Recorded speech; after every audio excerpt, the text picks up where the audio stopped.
Hey guys, welcome back to my channel. In today's video, I'm going to be sharing my updated version for sugar cake. Now, any Indo-Caribbean people or West Indian people will know that sugar cake is something that is super sweet, super delicious, and it is one of those desserts that we all know and love, if you love coconut, of course. Now, basically all it is grated coconut that's cooked down with milk and sugar, and every West Indian country or Indo-Caribbean country makes it just a little bit differently, and some of it may call it different names even.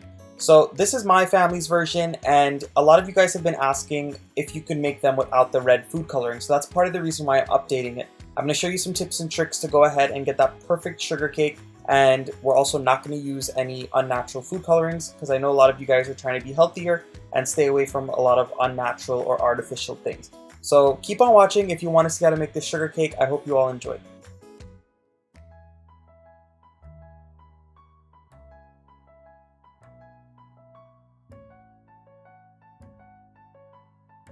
So you're going to start in a heavy bottom pot and you're going to go ahead and add in all of your coconut. As usual, all of my ingredients and measurements will be down in the description box below. All you have to do is go below the video, click on it, and that box will drop down and you'll see all of the measurements and the ingredients. So you're going to put this into your heavy bottom pot and you're going to turn the pot on to about a medium to medium low heat. You don't want it to be too high or else it's going to burn the coconut. And basically we're going to roast the coconut in the pan for about 5 to 10 minutes or just until the coconut gets nice and golden brown. After about 10 minutes of parching on a medium to medium low heat, this is what my coconut looks like. As you guys can see, it is golden brown for the most part, and that's exactly what I want because being that we're not adding in food coloring, you want to make sure it has a beautiful golden brown color so this way it looks presentable when it's done. And I'm also going to be using my sugar that I got in my callaloo box today. Remember, I'll leave their website in the description box down below, and you can go ahead and shop in their callaloo box grocery for all of these individual ingredients. And one of them is the sugar that I got, so I'm going to use this today. Whenever I make the sugar cake without red food coloring in particular, I like to use the brown sugar because the brown sugar adds that deep golden brown color. But by all means, if all you had was white sugar and that's just what you want to use because of preference, feel free to do that as well. Now, I like to use the brown sugar in a lot of my desserts because in my opinion, it adds a richer taste. And in my family, we like chewy sugar cakes. Some people do not like chewy sugar cakes. Some of them like it to be more crystallized. And if you're one of those people that likes it to be very crystallized and almost like candy-like, you're going to want to use the white sugar because that's going to help it crystallize even better. So once you add in your sugar, you're going to go ahead and stir it up, and you want to lower the heat to a low heat so this way it does not burn. And basically you're going to wait until the sugar melts just a little bit.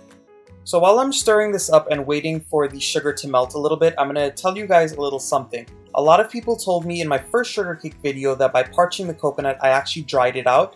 But I totally disagree with that only because by parching it, you get a beautiful golden brown color, and two, you enhance that rich flavor of the coconut to make it even more coconutty. Honestly, it doesn't really dry it out because we're adding liquids back in anyway. But to each their own. If you did not want to parch it at all, you could go ahead and just throw it in the pan and throw your spices and your milk in and then boil it down. But this is the way my family makes it, and this is the way that we prefer it. And once you stir up the sugar a bit with the coconut and you see that that sugar has started to begin to melt or maybe stick at the bottom a bit, you're going to go ahead and add in your evaporated milk. Now, I find that evaporated milk works the best in this recipe, but by all means, you could also use some whole milk. Some people even use water to make their sugar cake, but I do not like the water in it because I find that it's too much like a candy and it doesn't really give a nice rich milky flavor to the sugar cake, which is what my family likes. So basically what you're going to do here is stir it up. You want to increase the heat to about a medium to medium high, and you're going to stir it up really well and you're going to allow it to begin to boil. Once you add in your milk and you stir it up a little bit, you're going to go in with the tiniest pinch of salt, and by adding in just a little pinch of salt, it's going to actually balance out all of the flavors and bring out the sweetness and that coconut flavor.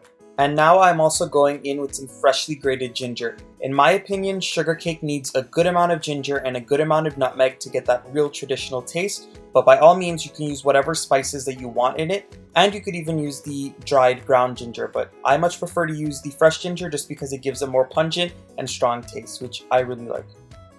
And after you add in all of your ginger, you're going to go in with some ground nutmeg. Now you can use the freshly grated nutmeg or the already powdered nutmeg, whichever one will work fine. I tend to use the fresh one, but if you were using the powdered one, you're going to want to use a little bit more than the freshly grated one because it's a little less pungent.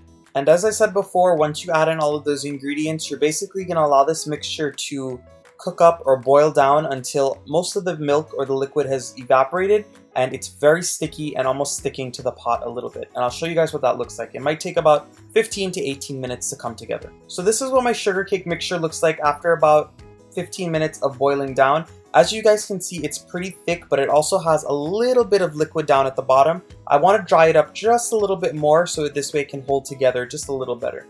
And now it's coming up on about 20 minutes of the sugar cake boiling down. As you guys can see, it's gotten a really deep, rich brown color, and it's also sticking together in one uniform ball. Remember, you do not want to overcook it, because if you do and that sugar crystallizes, then it's going to harden up on you and it's going to be very hard to work with. So at this stage, I'm going to take it off because when it cools, it's going to solidify even more. Once you're done turning the mixture a little bit just to cool it down a bit, you're going to go ahead and take spoonfuls and drop it down onto a plate or a platter or any surface so this way they can finish cooling and forming. Now, I like to make mine in about a tablespoon to 2 tablespoon servings, but if you wanted to, you can go ahead and make them as big or as small as you want. Some people like really large sugar cakes, some people like very small ones. My family likes the smaller ones just because we can go ahead and, eat one at a time, but by all means, make it whatever size you want. Once you put them down onto a plate, you're going to go ahead and allow them to cool.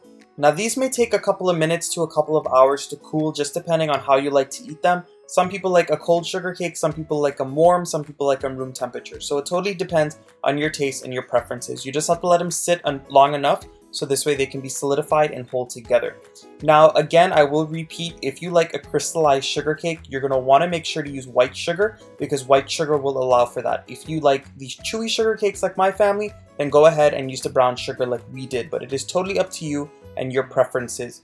And I will let you know that these do not ever get super crystallized, being that we use the brown sugar and because of the way that I cooked it. But if you want it more crystallized, you're gonna have to cook it a little bit longer and use that white sugar. I hope all of you lovely people enjoyed my recipe for sugar cake today. This is the way that my family enjoys it, nice and sweet and chewy. If you wanted to crystallize, again, go ahead and use the white sugar. But other than that, if you're not a coconut lover, I hope this recipe changes your mind because you're totally missing out on a delicious dessert. If you guys enjoyed, go ahead and give my video a nice big thumbs up. Go ahead and subscribe to my channel by clicking that red subscribe button. And if you want to be notified on every time I post my newest videos, go ahead and click the little bell icon next to that red subscribe button. And of course, keep leaving your amazing comments down below. I hope you guys are staying safe and healthy during this time. I'm thinking about you all. I'll see you guys again in my next video.